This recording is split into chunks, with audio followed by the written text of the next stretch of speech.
नमस्कार श्रोते हो. दीपक रेगी कथाकथन चॅनलवर तुम्हा सगळ्यांचं मनापासून स्वागत. श्रोते हो, आज तुम्ही ऐकणार आहात तात्याराव पुंजाबा पवार यांच्या मराठी ग्रामीण संग्रहातली कथा. या कथासंग्रहाचं नाव आहे वणवा. पण श्रोते हो, तत्पूर्वी तुम्ही जर आत्ता चॅनलवर पहिल्यांदा आला असाल किंवा तुमच्याकडनं अजूनपर्यंत चॅनल सबस्क्राईब करणं झालं नसेल तर एकच विनंती करतो, कृपया चॅनल सबस्क्राईब करा. चला श्रोते हो, ऐकूयात तात्याराव पवार लिखित नात्यातली सोयरेक. सोंगण्या दुपण्या आटोपल्या. रानशिवार ओस पडलं. उन्हाचा कहर वाढला. बकऱ्या कोकऱ्यावाले, गाई गुरं चारणारे गुराखी आपापले गुराढोरं बकऱ्या कोकऱ्यांचे कळप घेऊन रानोमाळ ढाक उन्हात हिंडू फिरू लागले. बांधावरच्या वाळक्या गवतावर ही गुरं ढोरं बकऱ्या कोकऱ्या तोंड आपटीत फिरू लागले.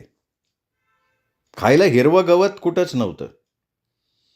कुणी कुणी एखादा दर्दी गुराखी आपल्या जवळच्या लांब बांबूच्या कत्तीनं उंच झाडाचा हिरवा झाडपाला कापून गुराढोरा बकऱ्या कोकऱ्या पुढं टाकत होता. तर गावात लोक उन्हाची घराच्या पडवीला, सपरात, मारुतीच्या मंदिरात, मंदिराच्या पुढं झाडाखाली पारावर झुळका पेत पडू लागली. उन्हाचा उकाडा वाढत होता. जमीन तव्यासारखी तापली होती. वाऱ्याची कुठूनशी एवढीशी झुळूकही येत नव्हती. गरम झाड्या मात्र येत होत्या. एवढ्या दुपारच्या कडक उन्हात राघू सखूला म्हणाला, "ये पाय, मी दोंडो अण्णाकडनं ते कापाशी उपटायचं लाकूड घेऊन येतो. उद्या सकाळच्याला कपाशीच्या पाळ्याट्या उपटायला लागतो. कशा तरी 4-8 दिवसात पाळ्याट्या उपटून होऊन जाईन. मग नांगर टाकावं लागन म्हणलं." तशी सखू म्हणाली, "आता बाहेर ऊन काय म्हणतंय ते दिसत नाही का हो तुम्हासनी? ऊन बाहेर तोंड काढू देईना. कुणी कुत्रं बाहेर पडना, तुम्हासनी कसं कळत नाही व? लाकूडच आणायचे ना, मग 7च्याला जावा की त्यांच्याकडं. आता उन्हाची समधे डुलका घेत पडले असते नवं का व? आता नांगरच टाकायचा तर मग पळाट्या उपटायचे तरी कशा पाहिवं? चट नांगाटीत पडतीन. सरपण काडीवाले नेतीन की येऊन सनी. दोनून कुटाना कशा पाय करता व? जरा उन्हाचं पाडा बरं." त्यावर राघू म्हटला, "अगं धोंडे अण्णाकडनं ते लाकूड कुणी बी घेऊन जाते आलं, मग लांबलं का आपलं काम? आणि नांगरट झाल्यावर बी तर पळाट्या येचूनच काढाव्या लागतील ना. त्यापरी सातापासून उपटून घेतो, रोज वजे वजे आणि फास घालून घरी घेऊन येतो. पानकळ्यात कामं येतील ना जाळणाला. अजून पालकाट्या तोडायची आहेत, त्या बी वाळत्याल. जळणाला काम येतील पानकाळ्यात. सरपण काडीची वणवण होणार नाही तुपली." त्यावर सखू काय बोलणार? ती गप बसली. राघूनं तिला बोलायला जागाच ठेवली नाही. तरी पण ती बोललीच, "अव एवढा उन्हातानाचा नागा जाऊत कोणाच्या घरी. सांच्याला थड्यात आहे मला जा म्हणते. आताच्या उन्हाचं जरा अंग टाका बरं वाईच." तसा राघू म्हणाला, "बरं बाई टाकतो अंग." असं म्हणून तिथंच लोडाकला, लगेच घोरायला बी लागला. संध्याकाळ झाली. जरा थंडवा पडला. गावात वर्दळ सुरू झाली. मारुतीच्या देवळापुढं दर्शनाला येणाऱ्या जाणाऱ्याची गर्दी जमली. राम राम श्याम श्याम सुरू झालं. इकडल्या तिकडल्या गप्पा टप्पा हासी मजाक मस्करी रंगू लागल्या. बिडी काडी तंबाखूची देवघे होऊ लागली. खळ्याकडं जाणारे येणारे राम राम श्याम श्याम करायला लागले. खळ्यातले ढेपीचे खुराक पाणी आटपत आले. राघूनं बी धोंडू अण्णाकडनं पळाट्या उपटायचं लाकूड आणून ठेवलं. सखूनं ढेपीचं टोपलं दिलं. टोपलं घेऊन तो वाडग्यात गेला. बैलांना ढेप देऊन चारा पाणी करून घरी आला. जेवण वेळ झाली होती. जेवण खाणं करून राघूनं हातरुणावर अंग टाकलं तर तिकडं सखू आणि मीना पडवीत पडल्या. मीनाला झोप लागली. सखू उठली, राघूजवळ आली आणि त्याच्या कानी लागली. "अव, म्या काय म्हणते? डोळा लागला होता वय?" सखू म्हणाली. तसा राघू म्हणाला, "नाही बा, काय ते बोल की." "अव, पोरीचं काय ध्येन येतं का म्हणलं? तिच्या बरोबरीच्या पोरींची लगीन होऊन सिनी 5-5, 6-6 महिने झालेत ते. पोर तोंडानं म्हणून का हो? तुम्हासनी कळत कसं नाही व? दिवाळीपासून मागं पुढं चाललंय ते लग्नाचं. तुम्ही तुमच्या बहिणीच्या भरोश्यावर बसला आणि आता तुमची बहीण करते तुम्हासनी दसरा, दिवाळी, काय उन्हाळा, या बोटाचं त्या बोटाव. आता ती तुमची बहीण आहे म्हणा, पण मपलेसने काय त्यांचा भरोसा दिसत नाही व. तुम्ही काय बी म्हणा, अव त्यांची पोराची जात आहे ती. आपली पोर आहे पोर म्हणलं. त्यांना आणखीन 4 वर्ष बी पोराचं लगीन नाही केलं तरी बी चालतंय व, पण आपली लेकीची जात आहे व. लोक उगीच कुचू कुचू करायला लागते आणि ते, आणि करत बी असतील. लोक काय तोडामोरं गोर बोलतात आणि पाठमोरी कुचनिंदी करतात. नुसतं देखणे द्यावा दंडवत नाही का, असंच असते की लोकांचं. जरा काम करणं बंद करा आणि फाटाच्याला जा तुमच्या बहिणीकडं. म्हणाव बाई आमासने गुंतवून ठेवलंय, आमासने धड दुसरीकडं पाहता बी येईना आणि तू बी लग्नाची तारीख काय पक्की करीना. उद्याच्याला पानकाळा डोसक्यावर आलाय, शेतीची कामं पडलीत म्हणाव. तशी ती पुढे म्हणाली, ऐकलंय का व, का झोप लागली तुम्हासनी? काय म्हणाव बाई या माणसासनी. मपल्या जीवाचा आडघोळणा निसता, मपल्या जीवाचा तरफडा होतोय नुसता. माणूस काय दगडावानी काळजाचा आहे काय जणू बाया. तशी ती उठून आपल्या हातरुणाकडे जायला निघाली. तोच राघव बोलला, म्या ऐकतोय बरं का समज, म्या काय बाहेर नाही म्हणलं. मपल्यासली बी कळतंय म्हणजे बाईजी. तो पुढचं काही बोलणार तेवढ्यात सखून त्याचं बोलणं मध्येच तोडलं आणि म्हणाली, तू मसनी कळतंय ना, मग काढा झोपा, पडू दे शेण तोंडाल ते. ती वैतागून आस्तळून पस्तळून बोलत होती. पुढे म्हणाली, उद्याच्याला पहाटच निघा तुमच्या बहिणीकडं आणि ताबडतोब एक घाव 2 तुकडे करून यावा, काडी मोड करूनच यावा. तेसनी 17 आपलेसनी 18. इतकी थुलू हुलू करायची काय बी गरज नाही. आलं एखादं थळ तर घेऊ धरून सनी. कुठूनसा कोंबडा आरवण्याचा आवाज आला. सकू उठली. आडावरनं सरासरा 4-5 घागरी पाणी शेंदून आणून तिने रांजण भरून घेतला. झाडझूड साडा सारवण आंघोळ पांघोळ केली. देवघर आवरून देवपूजा केली. चुलीवरचं गरम पाणी मोरीत नेऊन ठेवलं. थपा थपा 2 भाकऱ्या थापल्या. लाल मिरचीचा गोळा पाट्यावर वाटून घेतला. तोवर राघव उठला. त्यांनी चुलीतनं कोळसा घेतला. मोरीत गेला. मोरीतल्या दगडावर कोळसा घासून दात घासले, तोंड धुतलं, आंघोळ केली. मोरीतनं बाहेर आला. सखूनं त्याला कप बशील चहा दिला. राघवनं फुरक्या मारत चहा घेतला. कप बसी बाजूला ठेवली. सखूनं फडक्यात 2 भाकरी आणि त्यावर लाल चटक मिरचीचा गोळा ठेवला. फडक्यात भाकरी बांधून पिशवीत टाकून दिला. ये तू म्या म्हणत त्यांनी सखूचा निरोप घेतला. बाहेर खुटीवरचं पागोटं डोक्यावर ठेवलं. त्यावर उभारणं बांधलं. पायात पायतानं घातली. वाडग्यात आला. गाडी गाळा घातली. पिशवी खुटल्याला अडकवली. गाडी वाडग्याच्या बाहेर घेतली. वाडग्याचं फाटकं लावून घेतलं. पुन्हा गाडीत बसला. बैलाला चुचकारलं. बैल चालू लागले. गाडी ढळली. राघू बहिणीच्या गावाला यसापूरला निघाला. तवर चांगलंच फाटकलं होतं. उगवतीला जरा उजळून दिसत होतं तर मावळतीकडं अजून सावळेपणा दिसत होता. 4-2 चांदण्या अंधुक होत चालल्या होत्या. पाखरं गारट्यात कुडबुड करत होती. दिवस निघायची वाट बघत होती. पायवाटा जाग्या झाल्या होत्या. मारुतीच्या देवळातला काकड आरती थांबली होती. अस्पष्ट गजबजाट ऐकू येत होता. गार गार वारा सुटला होता. राघव आपल्या तंद्रीत होता. गाडी रस्त्याच्या कडेला शांतपणे चालली होती. पिकं निघून रानशिवार ओकी झाल्यामुळं रानशिवाराकडे येणारी वाट तुरळक वाहत होती. रामराम श्यामश्याम होत होता. कोण पाहुणं, कुठं निघालं वगैरे जुजबी चौकशा होत होत्या. तिकडं सखूने मीनाला उठवलं. मीना उठली. वाडग्यात घेऊन तिने झाडझूड केली. गुर्राची उगाळ उचलून उकिरड्यावर नेऊन टाकली. आडावरनं पाणी शेंदून आणलं. गाई वासरांना पाणी पाजलं. बैल तर गाडीला राघूसोबत गेले होते. नंतर शेण गोळा करून सापराच्या उतारावर त्याच्या गावऱ्या थापल्या. गाईची धार काढली. वासराला दूध पाजून बाजूला बांधलं. गाई वासरा पुढं चारा टाकून दूध घेऊन घरी आली. आंघोळ करून इतर घरकामात आईला मदत करू लागली. रुक्मन आणि राघू दोघं बहिणी भावंड. रुक्मन राघूची मोठी बहीण होती. रुक्मण यसापूरच्या बाबूरावला दिलेली होती. यसापूरच्या शिवारात बाबूराव आणि रुक्मणला 5 एकर मस्त काळपोटी आमीन होती. ही जमीन कोरडवाहू होती. दोघंही जमिनीत कष्ट करायचे. वरीस कडाला लागल इतकं पिकायचं. त्यांना सदू नावाचा मुलगा होता. सदू अभ्यासात हुशार होता. गावची शाळा शिकून तो तालुक्याच्या शाळेत, नंतर जिल्ह्याच्या शाळेत शिकला. पुढं शिकून एका मोठ्या कंपनीत मोठा साहेब झाला होता. त्याला नोकरीला लागून वर्ष झालं होतं. तेव्हापासनं त्याच्या मागं लग्नाचा लकडा बाबूरावनं आणि रुक्मणनं लावला होता. रुक्मणचा भाऊ राघू. राघूला मीना नावाची एकुलती एक पोर. देखणी होती, सुंदर होती, दुसरी महालक्ष्मीच जशी. भावाची पोर लय गुणी, नाकनक्षी, बेस हाव, देखणी हाव, कामसनी बी चपळ हाव.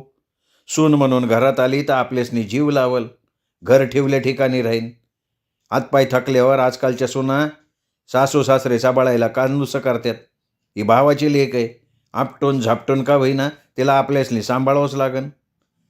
तिकडच्या तिसनी मायबापचा दाब राहीन, अखेरच्याला आपलं ते आपलं आहे ना. बरं, भावाची पोर नाही केली तर भाऊ दुरावून जाईन, जवळून जाईन, पण पोसायचा नाही. जुनी वाढबी बुजून जाईन. जसा विचार रुक्मण करत होती. म्हणून सदू नोकरीला लागल्यापासून ती भावाच्या आणि भाऊजाईच्या मागं लागली होती की दादा वहिनी तुमची मी नाम आपल्या पोरासनी द्या, दुसरीकडे देऊ नकात बरं, आपली जुनी वाट चलती ठेवा. रुक्मण म्हणत होती आणि रुक्मणचं म्हणणं बी बाबूरावाला पटतच होतं. तर राघूला आणि सखूला पण वाटायचं नव्या नात्यांच्या ठिकाणी काय खोड निघन सांगता येत नाही. काळजाचा तुकडा तोडायचा, लोकांच्या हवाली करायचा. कोण जीव लावतं, कोणी नाही. आजकाल दुनियेचा भरोसाच राहिला नाही. लई ढोरा गुरावानी वागवत्यात लोकाच्या लेकी बाळीला. तेव्हा म्हणलं बरं, भावाच्या घरी लेक, इथं पोर सुखात तरी राहीन, खाऊन पिऊन सुखी समाधाने तरी दिसन लेकरू. जीवासनी घोर होणार नाही. भावाला बोलता बी येईन, भाऊ बी जीन लावल ना भासीला. असं म्हणून राघून आणि सखूनं होकार दिला होता. कसंही केलं तरी नातं वाया जात नाही असा दोघांनी विचार करून राघून आणि सखूनं मीनाला बहिणीच्या घरी द्यायचं मनाशी पक्क केलं. दिवाळी गेली, तुळशीचं लग्न लागलं आणि लगीन सराई सुरू झाली. ज्यांनी ज्यांनी लग्न धरून ठेवली होती त्यांची कार्य पार पडली. ज्याचे नवे सोयर संबंध जोडायचे होते त्यांनी धावपळ करून सोयर संबंध जोडून घेतले. लग्न कार्य पार पडली. राघू आणि सखू राघूच्या बहिणीकडून संदेश येण्याची वाट बघत बसले, पण त्याला बहिणीकडून ना निरोप आला ना सांगावा आला. बहीण मेवण्याच्या मनात झोका झुलून गेला काय जणू. नको नको ते विचार राघूच्या मनात यायला लागले. अशा विचारात तो यसापुरात आला. दुपार कलतीला लागली. उन्हानं जीवाची काहिली होत होती. वाऱ्यानं पान हालत नव्हतं. पाखरं कुठं गडप झाली होती कोण जाणे. पडक्या घराच्या सावलीत कुत्रे पौडले होते, अधूनमधून गुरगुरत होते. गरम झाड्या सापा लागत होत्या. जेवणं खाणं करून लोक कुठं सापरात, कुठं पडवीत, कुठं निंबाच्या सावलीत, कुठं मारुतीच्या देवळात, कोणी कुठं सावलीचा आसरा धरून तोंडावर भरणं टाकून डोळे मिटून पडलेलं होतं. कोणाला डोळका लागला होता तर कोणी उगीचं डोळे मिटून पडलं होतं.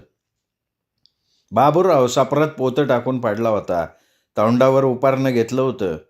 तर रुक्मण उंबऱ्यावर डोकं ठेवून डोळे मिटून पडली होती. तिला झोप लागत नव्हती, पण डोळे मिटून ती पडली होती. कर्र कच्च गाडीच्या चाकाचा एकाएकी आवाज आला तसं रुक्मणनं खाडकन डोळे उघडले. एवढ्या उन्हात कशाचा आवाज आला असेल बरं. म्हणून तिने जरा कोस बदलली आणि वाटेच्या खाली तिची नजर गेली तशी ती खडबडून उठून बसली आणि बघायला लागली. तिच्या डोळ्यांवर तिचाच भरवसा बसना. ती ताडकन उठली आणि भर उन्हात वाट्याच्या कडेवर येऊन उभी राहिली. तवर राघूने गाडी वळवून पलीकडं अंगणात निंबाच्या झाडाखाली घेतली. कासरा फेकला, खाली उतरला. बैल गाडीपासून वेगळे केले. गाडीच्या धुऱ्याखाली ठेवल्या. बैल धुऱ्याला बांधले. गाडीतनं कडब्याची पेंढी काढली, गुडघ्यावर ठेवली, मध्यभागी मोडली आणि बाईला पुढं टाकली. खोटल्याला टांगलेली पिशवी हातात घेतली आणि तो माग वाट्यावर चढण्यासाठी वळला. तोच, अरे दादा तू असा अवचित का सर, समधी बरी आहेत ना, रुक्मिणी म्हणाली. तवर बाबूराव पण उठून उभं राहून तिथं आला आणि म्हणला, अगं अगं अगं जरा दामानं घे. तेसनी घरात तर येऊ देशील का नाही? का इथंच उभं राहू देतीस तेसनी बाहेर उन्हामध्ये? रामराम श्यामश्याम झाला. राघू वाटेवा आला. रुक्मिणीनं त्याच्या हातातून पिशवी घेतली. सगळे पडवीत आले. बाबूरावानं पोतं पुढं सरकवलं. राघू भीतीला पाठ लावून बसला तवर राधाने घागरीतनं तांब्यात पाणी आणलं. राघूनं पाणी घेऊन गुळण्या केल्या, मुळकळी फेकली, मुकळी पारवाट्याच्या खाली गेली. तशी रुक्मण म्हणली, थोडं घोडभर पाणी पी बरं दादा. तू उन्हातनं आलायस. उन्हातनं आल्या आल्या एकदम पाणी पिऊ नाही बरं. मग चहा पाणी झाला. थोडा असाच टाईम गेला. अशाच इकडच्या तिकडच्या गप्पा गोष्टी झाल्या. गप्पा करता करता राघू मूळ मुद्द्यावर आला. तसं बाबूरावनं आणि रुक्मिणीनी पण राघू का आला होता हे ताडलं होतं, पण त्याचाही नाईलाज होता. आता खुलासा करून सांगावंच लागणार होतं. सदा आल्यावर लगेच लगीन धरायचं होतं.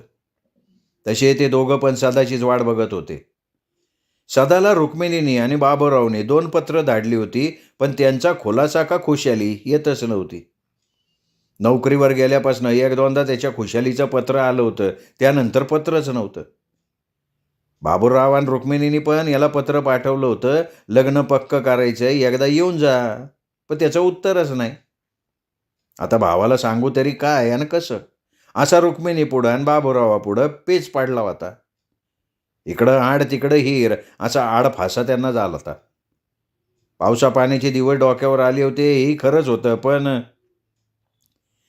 राघू लग्नाच्या विषयाला सुरुवात करणार तेवढ्यात बाहेरनं आवाज आला, अरे बाबूराव आहेत का घरी? म्या पोस्टमन आहे, तुमचा टपाल घ्या की. पोस्टमन म्हणताच बाबूराव आणि रुक्मण गाईगाईत बाहेर आले. दोघांचे चेहरे खुलले. तशी रुक्मण म्हणली, या ना भाऊ, या की आत. इतक्या उन्हात का उभं राहताय? त्याच्यावर पोस्टमन म्हणला, अरे बसण्या इतका टाईम नाही ताई, आज लय टपाल हे वाटाया. त्यावर बाबूराव म्हणला, भाऊ तेवढं टपाल वाचून द्यावा की, आमसने काय वाचायला येतंय का? थोडा वेळ आत या वाईट सावलीत. पोस्टमननं विनंती ऐकली, तो आत आला. रुक्मणनं त्याला बसायला दुसरं पोतं टाकलं आणि पाणी घेऊन आली आणि म्हणली, भाऊ पाणी घ्या. पोस्टमननी तांब्याला तोंड न लावता वरूनच तांब्यानं तोंडात पाणी घेतलं. तांब्या बाजूला ठेवला. रुक्मण तांब्या घेऊन गेली. तांब्या मोरीत हिसळून फळीवर ठेवून आली आणि पत्राचं वाचन ऐकण्यासाठी येऊन बसली. तोवर पोस्टमननी पाकिट फोडलं आणि वाचायला सुरुवात केली. सर्वजण जीव एकवटून ऐकायला लागले. तीर्थरूप आई बाबा, साष्टांग दंडवत. आपले 2 पत्र आले. कामाच्या गर्दीमुळं पत्र लिहून पाठवायला मला वेळ नाही मिळाला. उशीर झाला खरा, पण मला माफ करा. असो, मी इकडं तिकडं खुशाले, काळजी नसावी. दुसरी आनंदाची गोष्ट अशी की माझी दुसऱ्या देशात बदली झाली आहे. माझ्यासोबत याच देशातली एक मुलगी काम करते. तिचं नाव ल्युसी आहे. तिचा स्वभाव खूप गोड आहे. डिसेंबर महिन्याच्या शेवटच्या आठवड्यात म्हणजेच दिवाळीनंतरच्या महिन्यात आम्ही इथल्या चर्च नावाच्या मंदिरात लग्न केलेलं आहे. लवकरच ल्युसीला बाळ होणार आहे. मग आम्ही बाळ घेऊन विमानाने तुम्हाला भेटायला येऊत. काळजी करू नका, आनंदात राहा. माझी काहीच काळजी करू नका. ल्युसीच्या आईबाबांचं खूप मोठं शेत आहे. त्या शेतात खूप मोठे वेगवेगळी 2 घरे आहेत. एका घरात लुसीचे आईबाबा राहतात, एका घरात मी आणि लुसी राहतो. जेवायला आम्ही सगळे एकत्र येतो. लुसी आणि तिचे आईबाबा खूप दयाळू आहेत, चांगल्या स्वभावाचे आहेत. माझी खूप काळजी घेतात, मला फार जीव लावतात. लुसी पण माझी खूप काळजी घेते. मला बाजारात पण एकट्याने जाऊ देत नाही. लुसीचे बाबा लगे गाडी काढतात. आई बाबा, या पत्रासोबत मी आमच्या लग्नाचे, ल्युसीचे, तिच्या आईबाबांचे आणि घराचे शेताचे फोटो पाठवतोय. मला खात्री आहे तुम्हाला ते आवडतील. लुसी तर तुम्हाला नक्कीच आवडेल. ती नेहमी हसरी आहे. असो, पत्र पूर्ण करतो. आम्हाला लुसीच्या आईबाबांबरोबर त्यांच्या गाडीतनं बाहेर जायचंय. पुन्हा पत्र लिहीन, काळजी करू नका. नमस्कार करतो. लुसीचा पण आपणा दोघांना नमस्कार. तुमचाच सदू. पत्र वाचून दाखवून पोस्टमन टपाल वाटपासाठी निघून गेला. रुक्मन आणि बाबूराव एकमेकांकडे निर्जीव बाहुल्यांसारखे पाहत बसले. राघू तोंडात मारल्यासारखा शून्यात बघत बसला होता. त्याची अवस्था धोबी का कुत्ता न घरका न गाठका अशी झाली होती. उन्ह उतारणीला लागून संध्याकाळ होत होती. राघू खाडकन उठला, वाट्याच्या खाली आला. बैलगाडीला जोडले, बैलाला चुचकारलं. गाडी पांदेला लागली. अंधार पसरत चाललेला होता. श्रोते हो, तुम्ही ऐकत होता तात्याराव पुंजाबा पवार यांच्या वणवा या कथासंग्रहातली कथा नात्यातली सोयरीक. कथा कशी वाटली कमेंट करून जरूर कळवा. तात्याराव पवार सरांची आज पहिलीच कथा आपण आपल्या चॅनलवर ऐकली, म्हणजे पहिल्यांदाच आपण आपल्या चॅनलवर त्यांची कथा तुम्हाला ऐकवलेली आहे. यापुढेही नित्यनियमानं त्यांच्या वणवा या संग्रहातल्या कथा तुम्हाला निश्चितच ऐकायला मिळतील. ही कथा आपल्या कथाप्रेमी मित्रपरिवारात, नातेवाईकात शेअर करा. सगळ्यांनी चॅनल सबस्क्राईब करायला मात्र विसरू नका. भेटूयात दीपक रेगे कथाकथन चॅनलवर अशाच उत्तमोत्तम लेखकांच्या कथा कादंबरी ऐकण्यासाठी. नमस्कार.